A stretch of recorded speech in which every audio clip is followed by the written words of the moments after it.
아직도 영끌이 이어지고 있다. 거래량 엄청나게 감소했는데 이제는 막 비중 가지고 이야기하죠.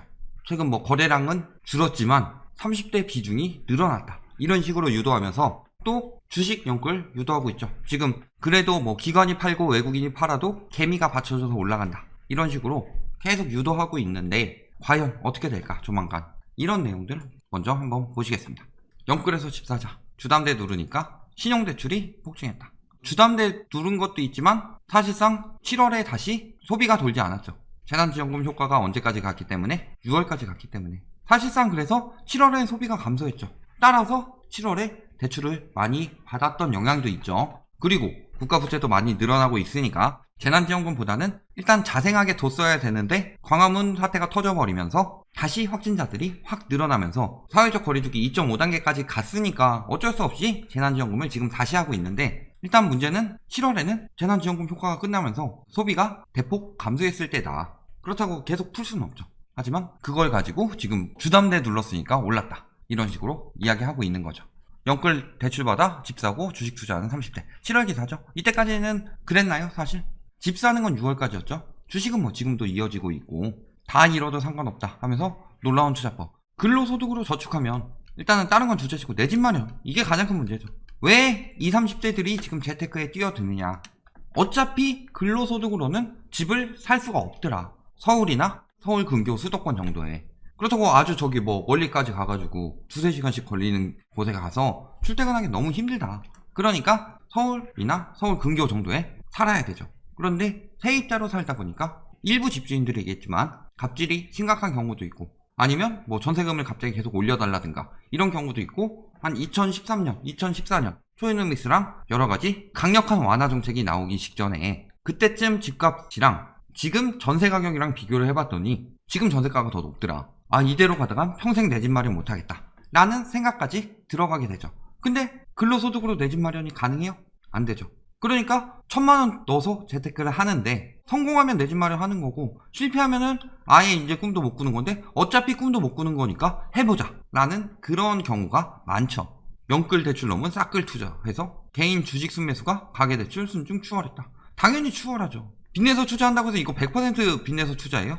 그런 게 가능하다면 그 나라는 망해요. 옛날에 일본 같은 경우 빚내서 투자하다가 LTV 130% 뭐 200% 이렇게 내주다가 완전히 망했죠. 그러니까 100%는 아니고 원래 자금에다가 빚을 내서 하는 거기 때문에 예를 들어서 자금이 30%고 빚이 70%다 이렇게 치더라도 대출은 700억 늘어나면은 주식 순매수는 1000억이 늘어나는 거잖아요. 보통은 이렇게 되는 게 맞죠. 그런데 심각한 거는 요 가계대출이라는 게 주식만 있느냐 아니죠. 집도 있죠. 생활자금도 있죠. 이런 것까지 다 더한 것보다도 더 많다 라는 거는 지금 무리해서 투자하고 있다는 소리죠. 빚투자 행렬. 근데 문제는 영끌 B2 카드사 마이너스론까지 해가면서 영끌 B2 하느냐. 물론 그런 사람도 있죠. 자기 자본도 어느 정도 많이 확보해놓고 거기까지 끌어서 하는 경우도 있는데 대부분 카드사 마이너스론은 보통은 생활자금 이거를 다 영끌 B2인 것처럼 유도하고 있다. 사실상 뭐 주식 같은 경우는 그렇지만 부동산 같은 경우는 거래량이 급감했는데 대출이 늘었어요. 그러면 이게 영끌 B2로 인한 거예요? 영끌은 아니죠. 적어도 신용대출 얼마나 늘었어요? 1평균 요거 9월 반 지났는데 대출은 엄청나게 늘었더라. 신용대출 막차 타자 막차 잡아라. 왜 막차 얘기 나와요? 대출 규제 강화되니까 플러스 BIS 비율 맞추죠. 바젤3요 금융권에서 지금 도를 지나셨다. B2 하는 거 보면 어때요? 일주일에 막 1조씩 묻지마 주식 B2 빚도 엄청나게 늘어났다. 문제는 뭐예요? 여기서 이제 금융사에서 대출이 안 나온다. 이제 빌려줄 만큼 다 빌려줬다. 그러니까 이제 묻지마 B2도 조만간 막힐 것이다. 그러니까 지금 와서 막 얘기를 하는 거죠. 또 어때요? 주식 부동산에만 쏠리는 돈 위험수위 하면서 뭐 증권사 신용융자 중단됐다. 막힌 거죠 지금. 너무 많이 빌려가니까. 그렇다고 지금이 기회다 하고 있는 돈 없는 돈 끌어다가 다 빌려줘서 수익 내려고 하다가 리먼 브라더스 은행처럼 망할 수가 있죠. 신용이 벌써 17조 3천억을 넘었다. 이제 막힌 거죠. 이게 증권사는 안 들어갈 것 같아요. 바젤3가. 모든 금융사에 해당이 되는 내용이니까. 근데 보면은 이번 같은 경우는 뭐 개인이 많이 팔고 외국인이 많이 샀지만 일반적으로 개인이 계속 사고 외국인이나 기관이 파는 행태들이 많이 늘어났더라. 외국인들은 어차피 외국인들이니까 무너지든 말든 상관없고 기관이 무너질 일은 별로 없죠. 근데 개인이 경제 위기로 무너지기 시작하는 순간 거품이 순식간에 꺼질 수 있다는 거죠. 이런 거 조심해야 되죠. 특히 지금 주가가 위험한 게 대기업 집단 내부 거래 94%가 수의 계약이다. 즉 매출 잘 나오고 회사가 잘 돌아가는 것 같아 보이는데 지금 이렇게 대부분이 수의 계약이란 건 무슨 소리예요? 수의 계약으로 갔다. 외부로 6%밖에 안 간다. 그렇다면 중소기업 쪽에 굉장히 문제가 생길 수 있다는 거죠. 일감이 다 자회사나 오너 일가가 지분 가진 계열사 이런 쪽으로만 일감이 간다. 그렇다면은 그 외적인 기업들, 특히 자생하는 기업들 이런 것들이 무너지게 되면은 여러 가지 문제가 생길 수 있죠. 대기업의 독점이라든가. 그렇다 보면은 이게 주식이 무조건 뜰 수 있는 부분도 아니죠. 이런 것들은 오히려 위험하고 이 대기업만 해도 엄청나게 유리하다. 이렇게 볼 수만도 없더라. 결국에는 중간층이 없어지면은 상위층도 위험해지는 건 마찬가지죠. 부동산으로 가면 어때요? 연끌 대출로 사도. 저희 예전에 지금 빚내서 집 사면 벌어지는 일들에 대해서 고가주택에 대해 다뤘죠. 그리고 지금 집 사면 벌어질 일들에 대해서 주택에 대해서 다뤘죠. 1, 2억 상승해도 답 없다. 저희는 딱 진짜 1금융 대출 규제 다 지켰다고 생각해서 그걸 예시로 들었는데 연끌까지 해서 2금융 빌렸다. 대출 연이자 1800 보유세 합쳐서 600 11억 아파트 샀다고 했을 때 이거 두 개만 해도 한 2,500, 600 되죠. 그 다음에 양도세 500 중개수수료 1260 중도상환수수료 1000만원 이사비용 100만원 이런 거 계산하면은 순이익은 2723만원이다. 원리금 이런 거 계산하게 되면은 남는 건 거의 없다. 그리고 최저 생계비에다가 지출 이 정도 하려면은 연봉도 8,000 이상 정도는 돼야지 그나마 사람다운 생활을 할 수 있다. 그런데 저런 거 덜컥덜컥 살려고 하죠. 지금 좀 더 고생하면은 조금 더 빚 내서 3금융까지 내더라도 집값 더 올려서 팔면은 괜찮겠다. 한 2억 더 올려서 팔면은 손해 안 보겠지 생각했는데 1억 올라봤자 소용없다. 1억 남았다고 해도 소용이 없다. 근데 지금 막 1억 더 오를 상황이에요. 호가는 그렇게 올라가지만 지금 그럴 상황이냐. 30대 연끌 쪽들이 하우스푸어로 전락할 위험이 크다. 이런 이야기 왜 자꾸 나와요? 리먼트 겪었으니까. 그때도 버블7 중심으로 엄청나게 올라갔죠. 그러다 보니까 뒤늦게 뛰어드는 수요들이 있었다. 버블7으로 들어갔어요. 20, 30대들이. 그 외지역으로 들어갔죠. 근데 떨어질 때는 외지역부터 크게 떨어지기 시작한다. 물론 거품이 많이 낀 지역들이 나중에 작살나긴 하지만 조금 더 버티다 떨어지는 거고 먼저 박살난 쪽 외부 지역들 오른 만큼 그대로 박살나더라. 그런 얘기 저희가 계속 강조하고 있잖아요. 가계대출 경고 떴죠. 8월에 엄청나게 증가했다. 6월 요때까지는 패닉바잉 맞죠. 부동산으로 봤을 때. 근데 요때는 뭐예요? 패닉바잉 없었죠. 주식 B2던가 요때부터 생계자금이죠. 8월에 더 줄었어요. B2 플러스 생계자금. 더 심해진 거죠. 사실상 이게 패닉바잉으로 이렇게 올랐냐. 6월 7월에 비해서. 거래량은 작살이 났는데도 빚이 저렇게 증가했다는 걸 왜 자꾸 연끌로 몰아붙이냐. BIS가 지금 경고했다. 경보 근접했다 거의. 95.9. 43개국 중 7위인데 7위로 끝날 게 아니죠. 우리나라는 다른 나라에 비해서 보증금 비율이 크다. 전세가 있으니까. 거기다 플러스 거주의 주택, 투기 비율이 전체 자산의 30%를 차지하니까 7위로 끝나는 게 아니라 훨씬 더 위험하다는 거예요. 지금 전세가 이자가 안 나가니까 쉽게 생각하는데 지금 전세 오른다고 해서 집값 오른다고 생각하는 거 진짜 아니한 발상이고요. 오히려 그러다가 깡통전세 나오면서 경매 폭증하게 되고 순식간에 무너지는 상황이 온다.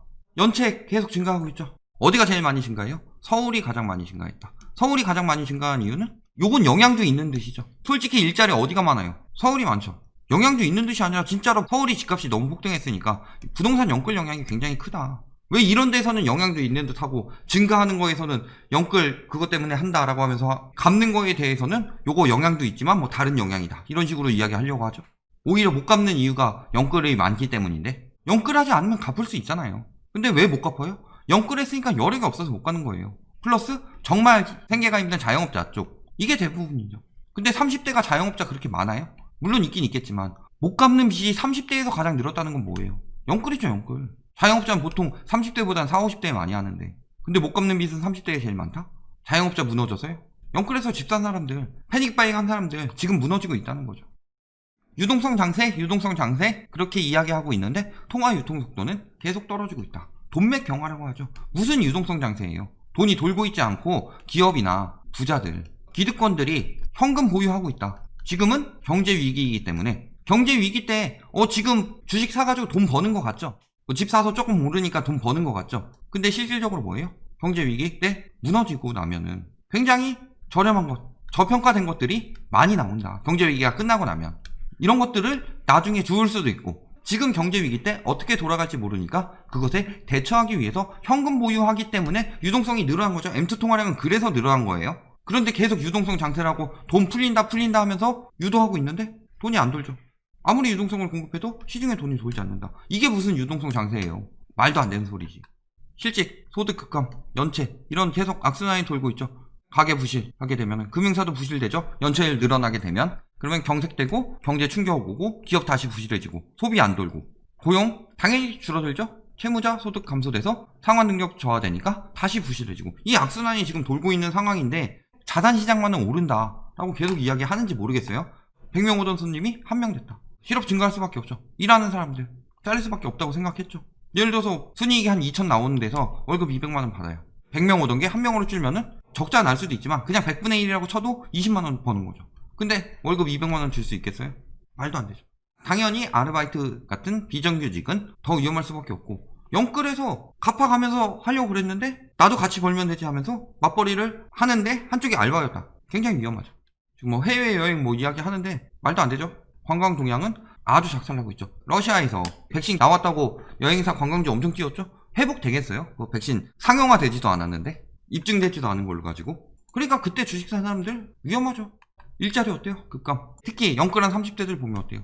상용 근로자 감소 추이가 점점 더 심해지고 있다. 새 일자리 구하는 20, 30대도 감소되고 일자리 있는 20, 30대들도 위험하다는 얘기죠. 그럼에도 불구하고 뭐 서울 아파트는 항상 공급 부족이니까 그래도 오를 것이다. 그러면은 그런 말에 혹하죠. 왜? 근로소득보다 불로소득이 더 오르는 시장을 봤기 때문에. 근데 공급 부족이 맞냐 이거죠. 지금 재건축, 재개발 요거 규제하니까 뭐라 그래요? 이걸로 공급 부족이 일어난다고 하죠. 근데 보면 어때요? 2017년 인허가 실적하고 현 정부 출범 후에 보면은 과거에 비해서 인허가 실적이 적나요? 착공 실적이 적나요? 훨씬 많죠. 착공하면 언제 나와요? 2, 3년 뒤에. 여기다 플러스로 뭐가 들어가요? 지금 하도 공급 부족 가지고 난리치니까 8.4 공급대책 들어갔죠. 근데 이걸 가지고 뭐라 그래요? 요거를 주장하면서 또 하나는 2021년에 입주 물량이 적다. 이걸 가지고 몰아붙이죠. 내년만 지나면 어떻게 되는데? 1년 잠깐 입주 물량 적었다가 다시 늘어나게 뻔한데 1년 잠깐 입주 물량 적으니까 이것 때문에 집값이 오를 것이다? 말도 안 되는 주장인 거죠. 아니 왜 이런 거 할 때는 장기적인 공급이 부족하기 때문에 집값이 오른다 해놓고서 이런 걸로 반박하니까 이런 얘기하고 있어요. 내년에 공급 부족이다? 내년에 멸실이 얼마 없죠. 지금 17, 18, 19년에 공급 부족이 됐던 거는 멸실이 많아서 그랬던 거예요. 멸실이. 이렇게 많이 착공했는데 착공이 많았다는 건 멸실이 많다는 거죠. 재건축, 재개발이 많이 됐다는 거니까. 그래서 공급은 늘었는데 멸실이 늘어나서 실질 입주 물량이 줄어드니까 전부 다 공급 부족인 것처럼 느껴졌다. 근데 지금 재건축 안전진단 들어갔죠. 분양가 상한제 시작했죠. 재초안 시작했죠. 조합원 1주택 만들었죠. 이제부터 뭐 재건축 같은 경우 할 때 실거주 요건까지 만들었죠. 재건축 막 활성화 되겠어요? 멸실이 이렇게 늘어나겠어요? 공급 부족이 되겠어요? 말도 안 되는 주장을 하고 있다. 특히 대출 연체액 제일 많이 는 데가 어디라고요? 서울하고 세종. 집값이 폭등도 있지만 플러스 비싸죠. 이런 곳들이 대출 연체액 모두 들었다. 특히 세종 같은 경우는 젊은 세대들이 많이 사는 동네죠. 이런 데가 더 위험하다. 연체액이 늘었다는 건 무슨 소리예요? 여기서 경매가 앞으로 더 많이 나올 수밖에 없다는 거죠. 지금 영끌했는데 상투였나? 패닉바잉 30대 끙끙. 6, 7월에 이런 얘기 해줘가지고 위험하다는 경고 안 해주고 이제 와서 하고 있어요. 9월 돼서 710 이후 주간 변동률 계속 감소되는데 계속 띄워놓고서 이제 와서 이야기하고 있는 거예요. 요즘에 전문가들 8월까지만 해도 사라고 했는데 이제 와서 이제는 위험하다. 이렇게 갈아타는 인간들 많다. 태세 전환하는 거죠. 그럼 8월에 산 사람은 뭐가 돼요? 결론. 경제 위기, 그 다음에 두 번째 대출 위기 있죠. 깡통전세도 속출하고 있고 거래량도 급감했다. 그럼에도 불구하고 영끌에서 살아? 지금 뭐 올라서 많은 양도세 내고 1년 내로 팔았다 하시는 분들 뭐 그렇다고 칩시다. 저는 어차피 뭐 투기꾼들 해가지고 차익 남기는 사람들한테 경고하는 거 아니니까 실거주들한테 얘기하는 거잖아요. 작년부터 영끌한 사람들 굉장히 위험하다. 그러니까 저희가 작년부터 얘기한 거예요. 영끌한 사람들 어떻게 됐다? 건설사와 투기꾼들의 수작질에 넘어가서 빚은 빚대로 갚으면서 은행한테 계속 돈 주고 못 버티면 경매로 넘어가게 되는 거고 버티는 사람들도 옆에서 경매가 막 나오니까 집값이 떨어지게 되는 거죠. 결국은 그렇게 무너질 수밖에 없는 상황이 되었는데도 아직도 패닉바잉, 아직도 영끌 이야기한다. 조심해야 돼요, 말아야 돼요? 못 믿으시겠으면 지금 영끌해서 사세요. 다만 책임은 본인 책임입니다.